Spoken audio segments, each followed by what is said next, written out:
Hello everyone and welcome back to RFHQ. Today I want to show out a super easy way to generate 3D models with AI.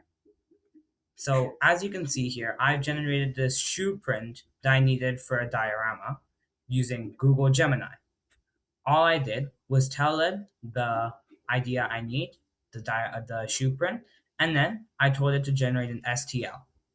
And here it outputted this OpenSCAD, which is a format for programmatic CAD files, and made all of this by itself.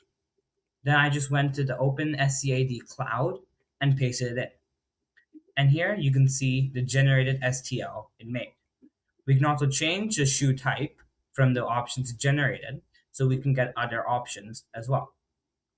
If we find one that we like, we can go and click Export STL and it's 3D print ready. If you like this video, please consider sharing and subscribing. Thank you.